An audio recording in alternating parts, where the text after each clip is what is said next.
Millions d'amis reçoit Brigitte Lahaie. Cette cavalière émérite nous invite chez elle pour nous présenter ses étalons, mais aussi ses chiens. Une émission évidemment tout public.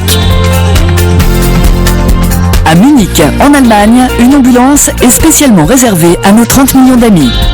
Chiens, chats, perruches ou hérissons peuvent ainsi être soignés le plus rapidement possible. Et puis, grâce à notre veto, vous saurez tout sur les maladies transmissibles ou non entre les animaux et les hommes. Par exemple, nos amis peuvent-ils attraper la grippe A ? Enfin, le très beau destin de Mitou. Ce chevreau aveugle a été pris sous l'aile protectrice de Muguet, le doyen des ânes du refuge. Ne manquez pas ce moment d'émotion.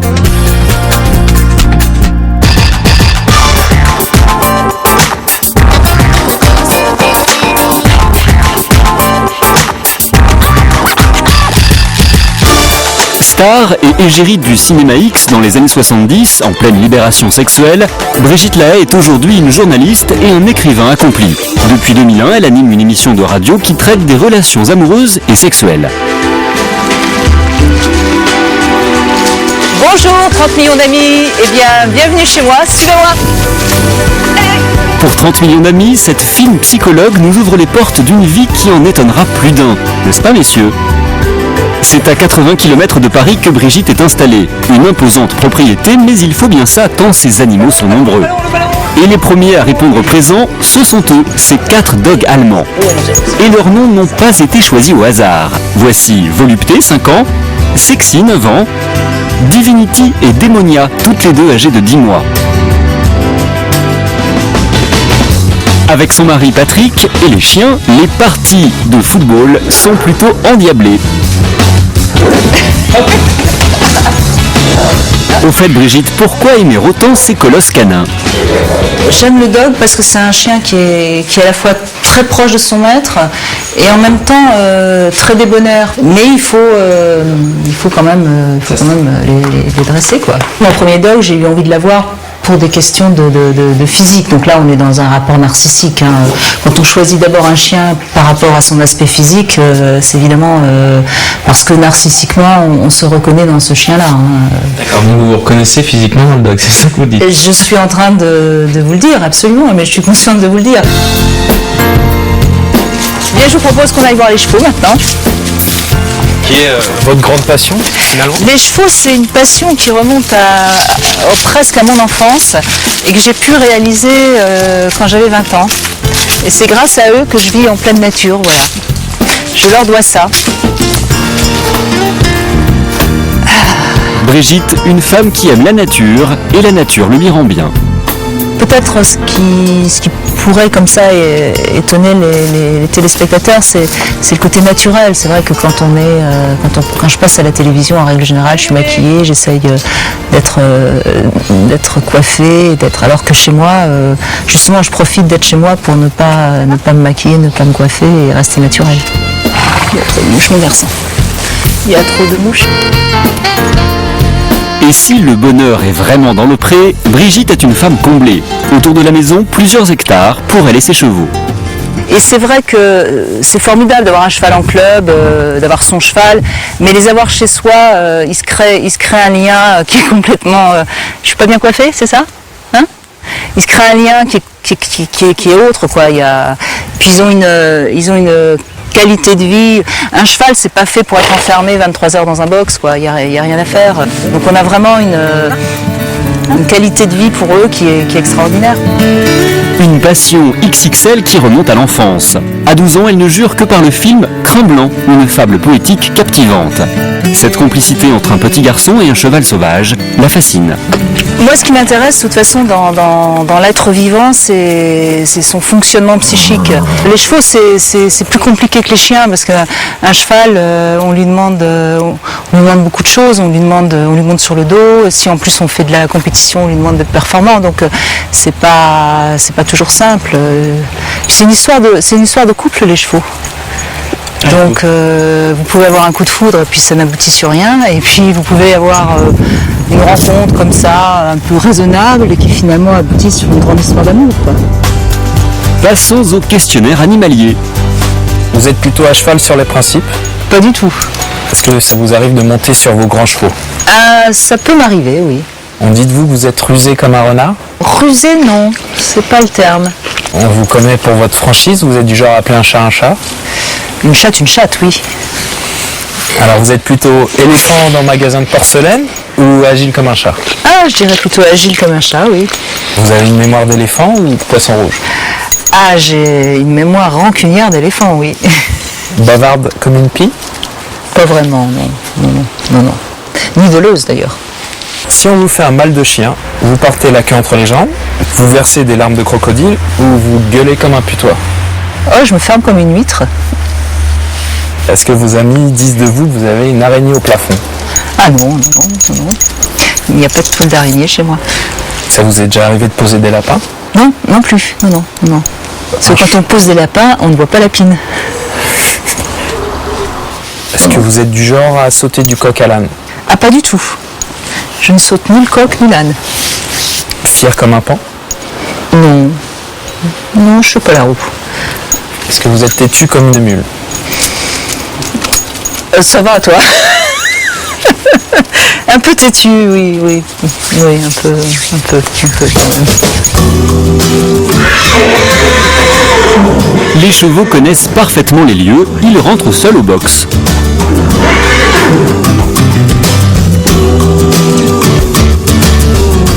Auteur de plusieurs romans et essais, Brigitte passe des heures derrière son ordinateur, mais de son bureau, elle peut surveiller ses amis. Un contact essentiel pour notre animatrice radio. Alors les bébés, ça va?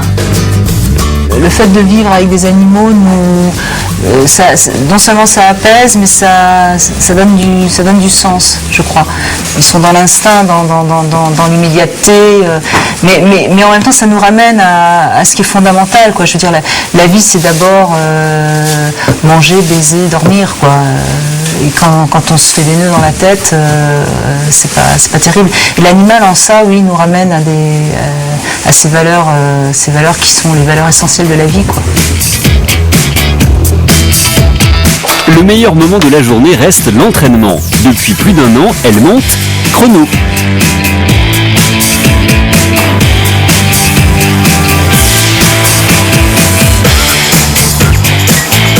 Une complicité qui a mis du temps à s'installer, mais aujourd'hui les automatismes sont bien là. Un futur couple de champions.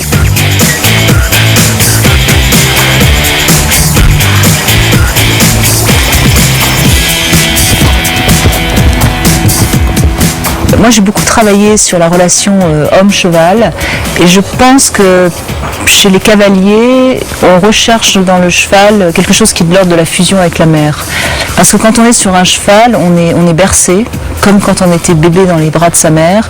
La relation, si vous faites des proportions entre le corps du cavalier et le corps du cheval, on est vraiment dans les proportions entre un bébé et sa mère. Et je pense vraiment, on entend souvent dire que les femmes aiment monter à cheval pour avoir le phallus entre les cuisses, etc. Et je pense vraiment que c'est pas de cet ordre-là. C'est de l'ordre vraiment d'une relation très fusionnelle. Et c'est vrai qu'il y a une relation très fusionnelle entre le cheval et son cavalier. Et on finit, quand on a un cheval, quand on monte toujours le même cheval, on finit par penser et le cheval fait, quoi. Il y a vraiment quelque chose de très fort à ce niveau-là.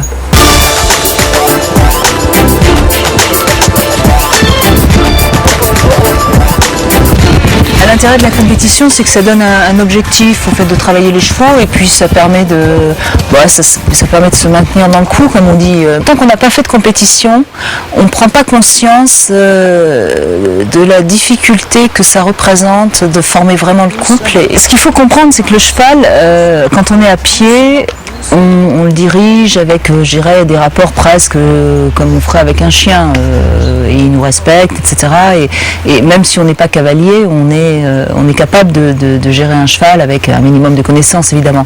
Quand vous êtes sur un cheval, c'est votre technique qui va compter, c'est plus votre capacité à le gérer. Moi, je suis dans une catégorie amateur de toute façon et je resterai dans une catégorie amateur. Je pense que pour moi, ça reste de la compétition plaisir. Donc, il n'est pas question de me faire peur, il n'est pas question de prendre trop de risques non plus. Voilà. Et en même temps, quand on fait de la compétition, de temps en temps, on a envie de gagner. C'est tout. Et sa plus belle récompense, une 5e place au championnat de France 2005.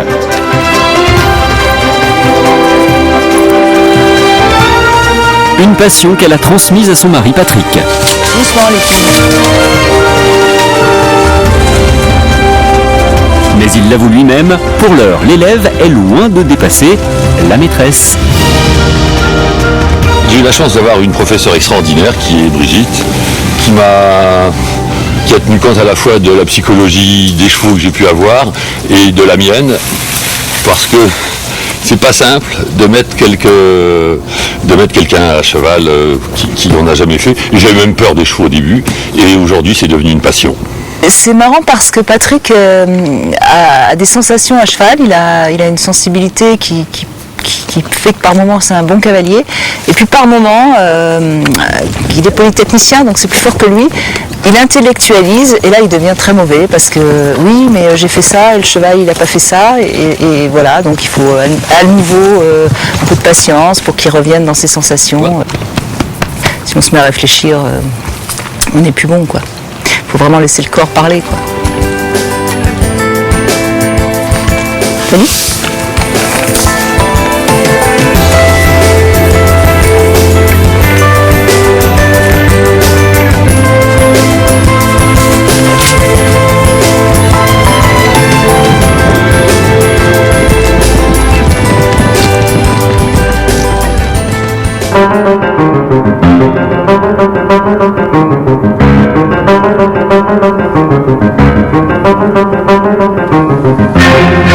Nous sommes de retour en Allemagne. À Munich, une initiative originale pour nos 30 millions d'amis, une ambulance animalière. Ambulance animalière Munich, bonjour. Bonjour, je suis Marion Stegel et je suis très embêtée.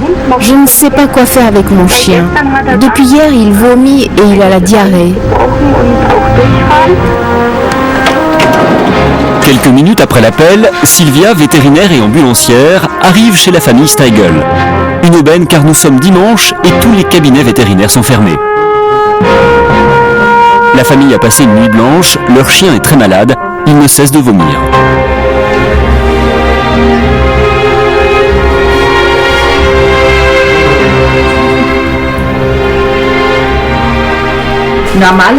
Normalement, il faut attendre que la température d'un chien qui vomit baisse. Mais là, ce n'est pas le cas. Ça ne me plaît pas. En plus, ses yeux sont très rouges. Mais ce n'est pas une intoxication. On ne peut pas encore le dire. Je vais commencer le traitement. D'abord, je vais lui donner un antibiotique. C'est un chien super, très sage. Maintenant, tu dois te lever, toi ou ton père, et tenir la perfusion levée. Plus haut encore.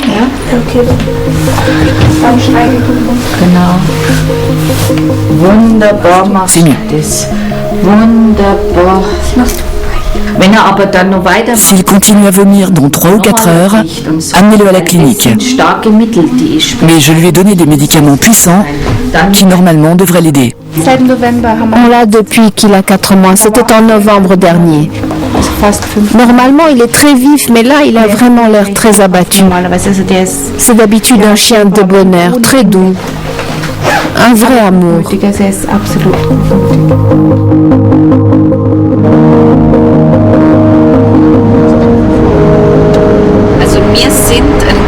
On est sur la route toute la journée, c'est du non-stop. Notre numéro d'urgence est joignable 24 heures sur 24. Pour les urgences extrêmes, on se déplace même la nuit. Ambulance animalière Munich, bonjour. Bonjour, vous vous occupez aussi des hérissons? Oui, quand ils sont blessés. Là encore, en quelques minutes, l'ambulance arrive sur place. Il faut intervenir très vite car le hérisson trouvé par cette famille ne va pas bien du tout. Madame, il est dans la boîte là-bas. Quelle jolie boîte. C'est la boîte d'un de vos jouets? C'est bien de l'avoir capturé et de nous avoir appelés, car il ne va pas bien du tout. Il a les yeux fermés et le nez complètement bouché. Comme il ne peut pas ouvrir les yeux, il se serait perdu. Il a vraiment besoin d'un bon traitement.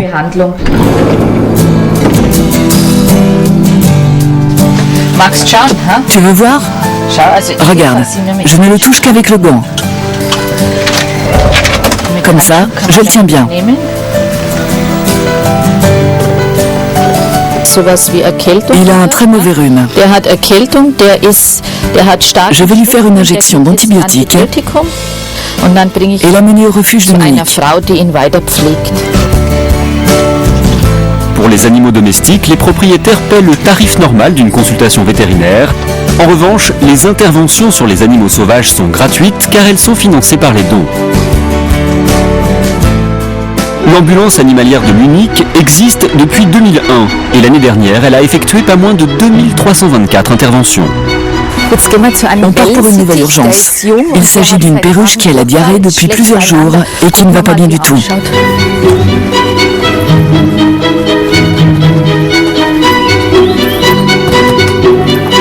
Ah, le voilà notre camarade. Oui. Aïe. Ça va? Essayez de calmer votre oiseau.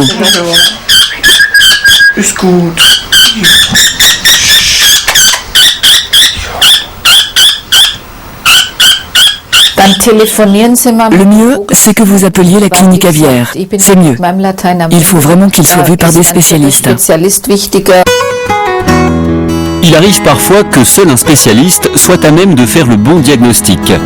Dans ce cas, Sylvia ne peut que réconforter l'animal en attendant qu'il puisse être soigné. Petite pause dans les interventions, notre ambulancière en profite donc pour emmener le hérisson malade au refuge de Munich. Bonjour, c'est Sylvia de l'ambulance animalière. Je vous amène un hérisson. L'ambulance et le refuge travaillent en étroite collaboration. La plupart des animaux sauvages blessés ou malades trouvés dans la région de Munich sont amenés ici. Les infrastructures y sont parfaitement adaptées.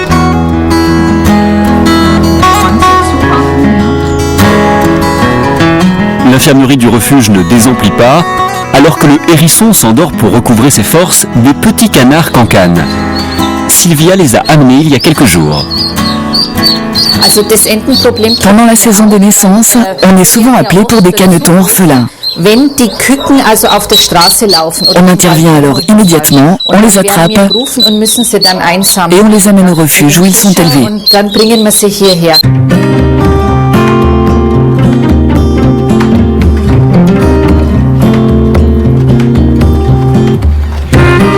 Sylvia ne reste pas longtemps avec les canetons. Il y a une nouvelle urgence. Cette fois, il s'agit d'un vieux chat qui ne mange plus depuis plusieurs jours.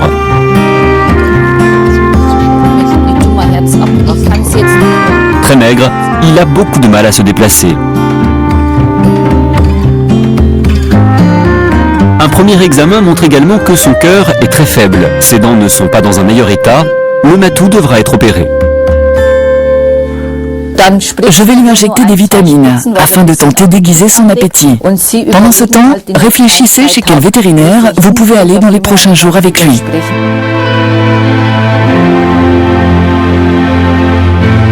Sylvia a 2 casquettes. Certes, elle soigne les animaux, mais elle doit aussi passer beaucoup de temps à discuter avec les maîtres. Pas facile de les rassurer lorsque leur animal est malade. On arrive presque à la fin. Vous l'avez vu, la journée a été très longue et je n'ai pas complètement fini. je dois encore m'occuper d'un écureuil. Vous l'aurez compris, non seulement on aide les animaux, mais aussi leurs maîtres. Comme c'est le cas de cette vieille dame. Bonne nuit, au revoir. Après le succès rencontré par cette ambulance à Munich, plusieurs grandes villes allemandes ont emboîté le pas. De jour comme de nuit, nos amis savent qu'ils seront bien soignés.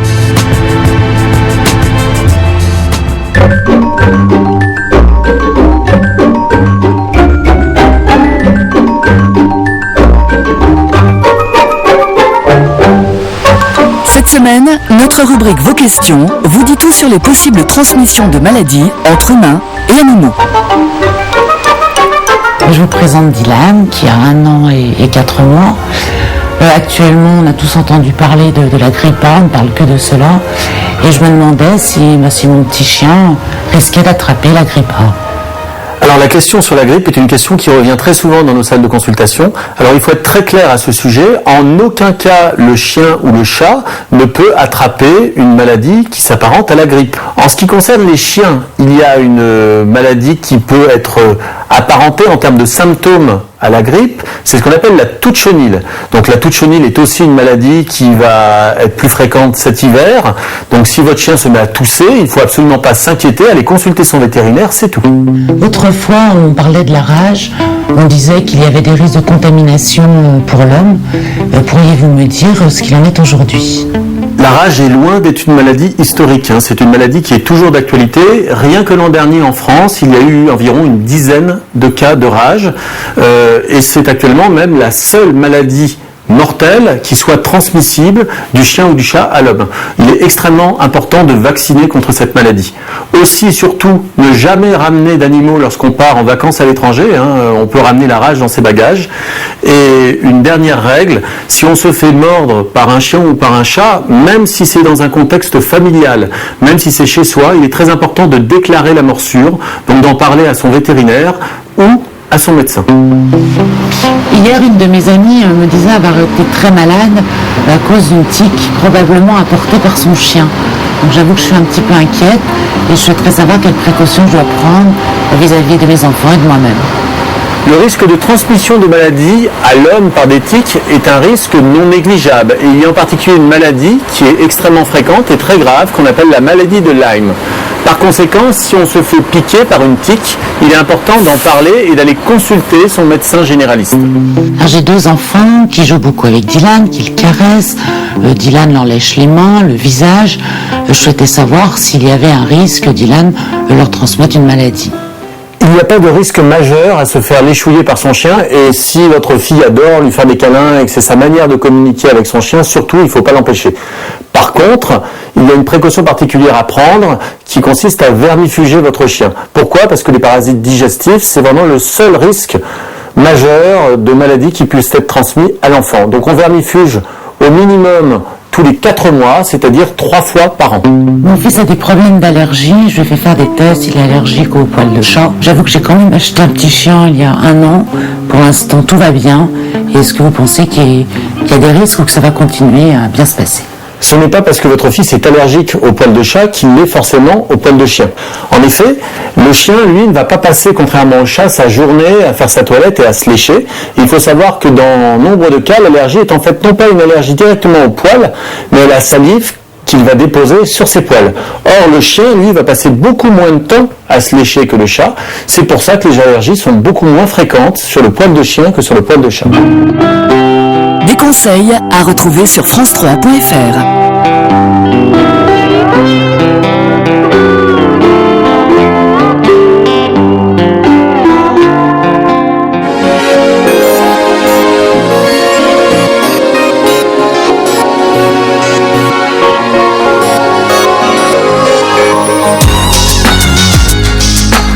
Dans cette ferme, de nombreux animaux de ferme.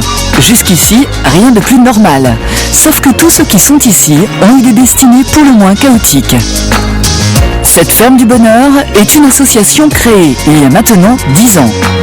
Sur 3 hectares, des ânes, des chevaux, des chèvres, des cochons, des moutons et même un taureau passent une retraite paisible. Tous les jours, Marc, le fondateur de ce havre de paix, et Cathy, sa compagne, se lèvent aux aurores pour s'occuper de leurs amis.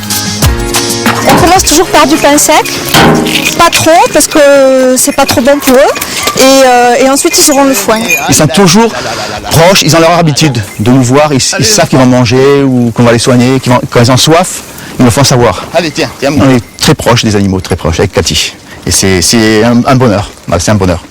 On essaye de ne pas prendre des animaux trop jeunes, pas d'élevage. On prend les animaux vraiment en fin de vie où la personne est vraiment coincée ou décédée.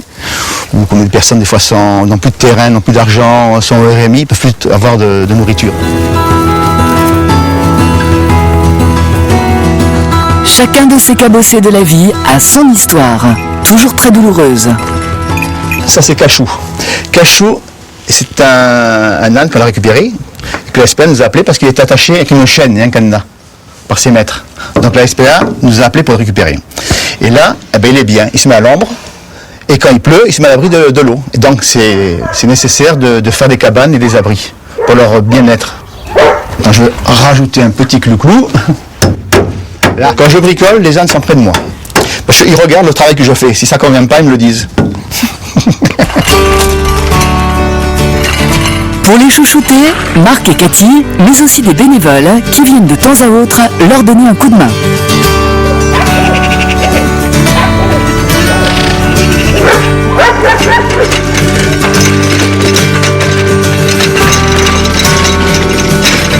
Direction maintenant Le Pré, où se trouvent 3 chevaux, arrivés l'année dernière.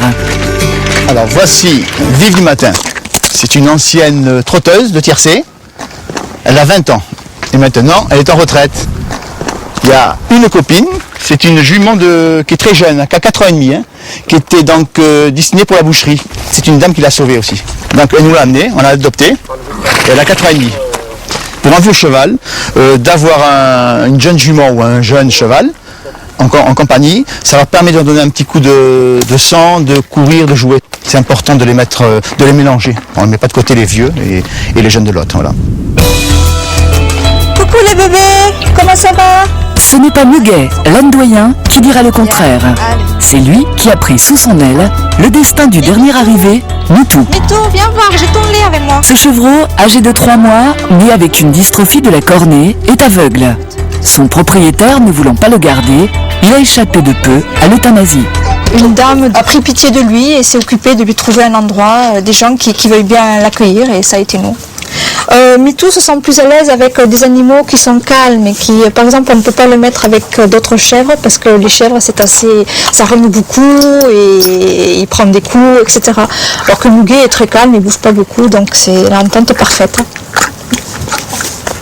Et il a besoin qu'on l'aide puisqu'il est aveugle et donc il se tape sur des objets qui sont sur son chemin. Allez, je te porte. Mais c'est bien parce qu'il ne retrouvera jamais la vue. Donc c'est vrai qu'il faut le guider, le protéger, qu'il soit toujours dans un environnement où il n'y a pas de danger pour lui. L'idée c'est quand même de le laisser vivre sa vie et qu'il ait une vie la plus proche de la normale possible. Donc plus tard il sera dans un enclos, il sera avec d'autres chèvres ou moutons, des calmes évidemment, il faudra qu'on choisisse, et il sera avec ses congénères. Mais là il est très petit, on doit faire très attention.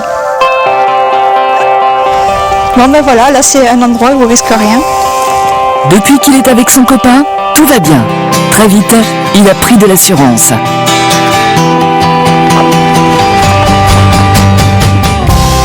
Celle à qui il doit la vie, c'est elle, Marilyn.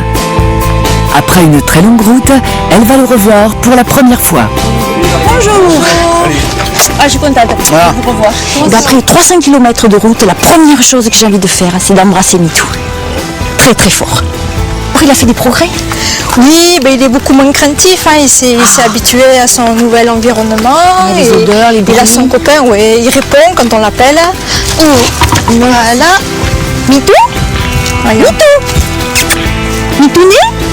Il l'occupe à manger. Oui, il est occupé là. Mitou? Mitou? Mitou? Mitou? Mitou? Mitou? Mitou? Je suis là. Mitou? Oh mon Mitou! Oh Mitou, regarde ce que je t'ai amené. Tu es beau, mais tu es beau, t'as grandi mon garçon. Les cornettes? Oui, un peu poussé les cornettes. Ouais. Alors c'est à la fois revoir un ami et en même temps espérer qu'il... En fait, il n'a pas répondu de suite quand j'ai appelé MeToo et j'étais très contente. Parce que c'est ça le but. C'est qu'il oublie ma voix, qu'il oublie mon odeur. Voilà, c'est ça le but. Et moi, oui, je suis super heureuse de le voir. Et puis, en même temps, c'est le même. En même temps, il a changé, il est beau, il est en forme. Enfin bon, voilà. Donc, c'est très contente. Très contente qu'il se soit complètement engagé dans sa nouvelle vie. Au début du sauvetage, Marilyn a gardé le petit chevreau chez elle, mais très vite, ces deux autres chèvres ont refusé la cohabitation avec le petit nouveau. Elle a donc dû se résoudre à lui trouver un nouveau toit. Ce fut la ferme du bonheur. Je me suis mis un petit peu à l'écart pour les laisser tranquilles, parce que ce sont des retrouvailles quand même, et c'est très émouvant de les voir comme ça, tous les deux se retrouver. C'est émouvant de penser qu'on n'est pas tout seul à mener ce combat, à essayer de sauver des animaux. Il y a d'autres personnes qui feront la même chose que nous, chacun avec ses capacités et ses possibilités. Et c'est très émouvant de les voir et ça fait très plaisir. Et puis je vois qu'elle est contente, Marilyn, d'avoir trouvé une solution pour son petit protégé. Et voilà, là tout le monde est heureux, donc c'est parfait. Une belle journée. Allez, longue vie MeToo. Longue vie heureuse. Et promets-moi d'apprendre à boire autre chose que du lait. Je reviendrai. C'est sûr, je reviendrai. En début de soirée, Cathy et Marc entament leur promenade quotidienne avec certains de leurs protégés. Un moment important pour l'équilibre de tous. On donne beaucoup, mais on reçoit beaucoup aussi, et donc c'est pas du tout, un sacrifice ou, enfin nous on le voit pas comme ça. On vit notre passion et c'est ça qui compte. Voilà. Et j'ai trouvé mon équilibre et je suis vraiment heureux de faire ce que je fais là. Ça va pas sortir.